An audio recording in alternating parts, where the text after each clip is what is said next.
నారా లోకేష్ మాట్లాడుతూ ఎన్టీఆర్, చంద్రబాబు, భువనేశ్వర్ నుంచి నైతిక విలువలు, సమాజం పట్ల బాధ్యతాయుతంగా ఉండే విధానాన్ని అలవర్చుకున్నారంట.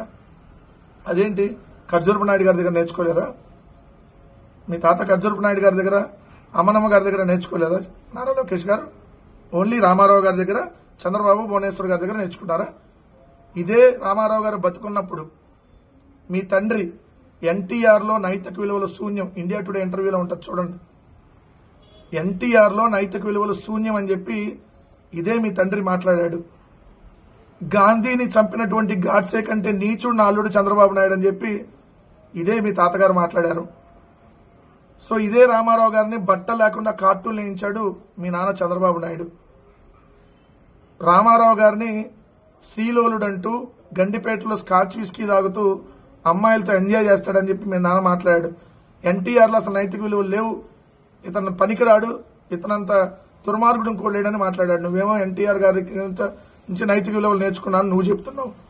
అంటే బతుకున్నప్పుడు ఒకలాగా, చనిపోయినప్పుడు ఒకలాగా మీకు అందరినీ వాడుకోవడం అలవాటే కాబట్టి ఆ వాడకంలో భాగంగా అప్పుడు బతుకున్నప్పుడేమో తెలుగుదేశం పార్టీని, ఆ తెలుగుదేశం పార్టీ జెండాని, ఆ తెలుగుదేశం పార్టీ అకౌంట్స్ ని, ఆ తెలుగుదేశం పార్టీ అకౌంట్ లో ఉన్నటువంటి డబ్బుల్ని మొత్తం ఎంటైర్ తెలుగుదేశం పార్టీని జయప్రదంగా సాధించారు. అందరికీ తెలుసు ఏ విధంగా మీరు చెప్పులు వేయించి ఆయన మానసిక ఒత్తిడికి గురి చేసి ఆయన మీద మీరు చేసినటువంటి తప్పుడు ప్రచారం. ఈ రోజేమో ఆయన దగ్గర నుంచి నువ్వు విలువలు నేర్చుకున్నా అని చెప్తాం. అసలు మీకు గాని మీ ప్రభుత్వానికి గాని ఇంచిత్ విలువలన్నా ఉన్నాయా?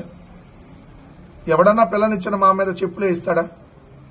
ఇక మీ విలువల గురించి మనం చాలా తక్కువ మాట్లాడుకుంటే మంచిది. ఎందుకంటే అప్పుడు స్టాంపుల కుంభకోణంలో ఉన్నటువంటి ఎవరైతే కోలా కృష్ణమోహన్ మీ విలువలు, విశ్వసనీయత గురించి చాలా బ్రహ్మాండంగా చెప్పాడు. దాంట్లో నేను డెప్త్కి వెళ్ళదలుచుకోవాలి. సో ఈ కార్యక్రమంలో చాగంటి కోటేశ్వరరావు గారు పాల్గొని ఏదైతే ఈ సూక్తులు చెప్తా ఉంటే పక్కన నారా లోకేష్ అక్కడ కూర్చొని ఇంకా దానికి సంబంధించి ఏదైతే ఈ కార్యక్రమంలో ఆయన ఇది చెప్తా ఉంటే చాగంటి కోటేశ్వరరావు గారి ప్రతిష్ట తగ్గిపోయింది కదా ఆ డయాస్ షేర్ చేసుకోవడం వల్ల. సో అది వారి ఇష్టం, ప్రభుత్వంలో సలహాదారుగా ఉన్నారు కాబట్టి తప్పదనుకోండి. సో విలువలు, విశ్వసనీయత, నైతికత లేనటువంటి కుటుంబం ఈ రోజు రాజకీయ నాయకులు ఎవరున్నారంటే ఆ విలువలు లేనటువంటి కుటుంబం ఆ నారావారి కుటుంబం అనేది క్లియర్.